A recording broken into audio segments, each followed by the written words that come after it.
Well, it's nice to see you all. I will stop whenever Baruch said to stop, and the rest you can read. I wrote it. As Anna-Marie sent, it's exactly 1,000 words. Well, the given topic that is in the schedule is called Transformational Learning and Leadership in Theological Education.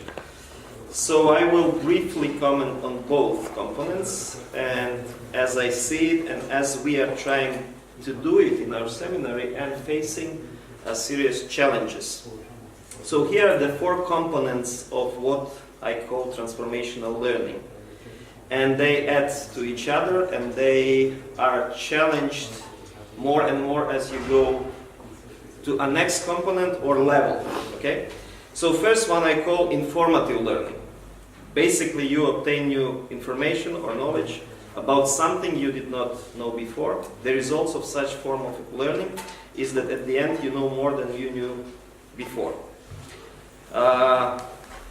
You add a new information and knowledge in a certain area or field. It adds to you, but does not much or very little do with you as a character formation or as a person. This is quite a safe form of learning, and many people are satisfied with this component. They would even prefer to stay on this level. They like to operate with the facts. For them, truth is equal to historical proven facts.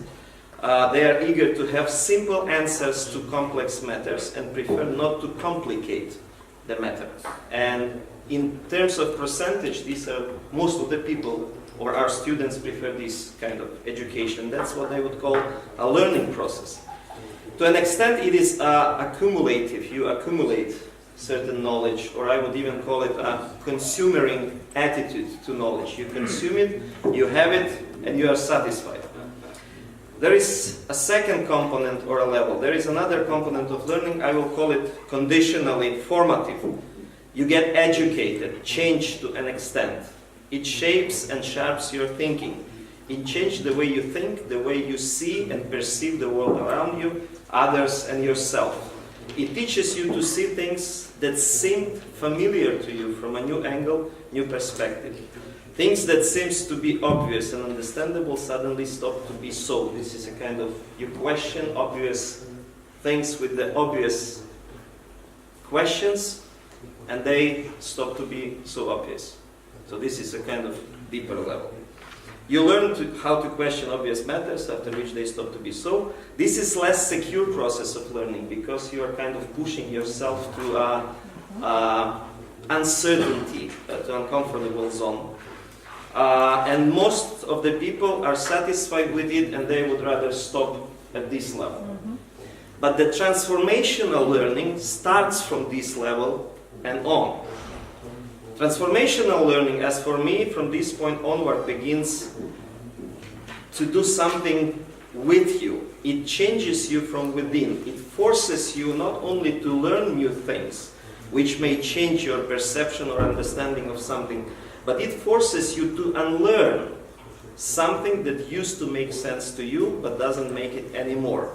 You experience what we called in theological education epistemological crisis in a positive way.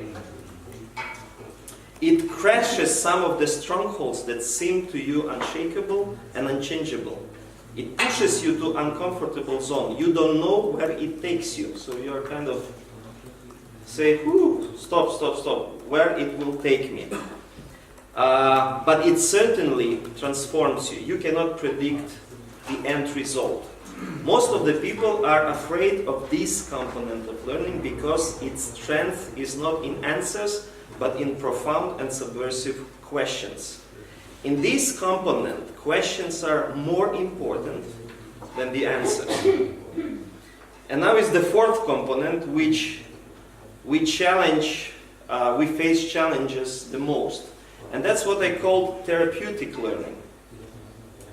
As we heard yesterday, the average age student is in Europe around 40, which is somewhat true in our context. Some of them come to study not because they want to learn academic stuff, but because they need spiritual counseling and assistance. They come because they got tired or even disappointed in ministry.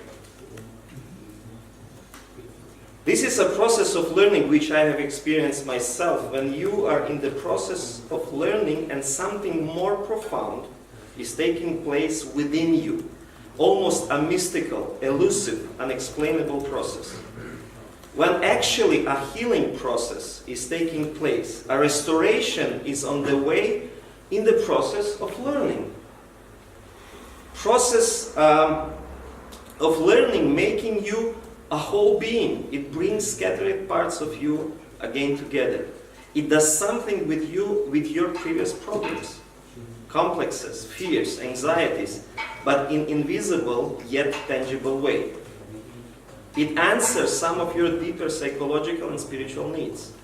In the process of learning on this level, you may experience uncontrollable tears.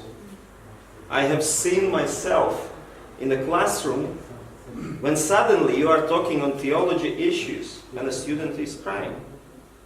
And you don't know how to behave, you don't know how to react, you don't know whether you have to intervene or you just let the person to undergo this catharsis or the process. It deals with the substantial matters of your life, your experience, your life journey. Sometimes this is the process that most of the broken ministers who come, they enroll as a broken people. They badly need. They need to go through this process of catharsis or whatever, restoration, whatever we call it. It touches in a gentle way spheres of your life that needed badly this gentle touch. This approach shows a way out of epistemological impasse. Basically, if on the previous level you enter it, this one kind of opens up the way out of this impasse. I end here. I will end with the questions, and I leave a second part for you to read, okay, on the leadership. The question is how one organizes this kind of multi-components learning process, where all four parts are integral part of the same process. How one constructs the curriculum which contains all these components, and what kind of courses you integrate into the curriculum that covers all these areas.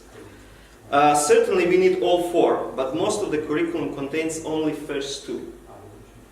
My experience indicates that the third and fourth components are more important and much needed, at least in our church context, and that is the area where we face most challenges when you invite teachers, when you put the curriculum together, and so on.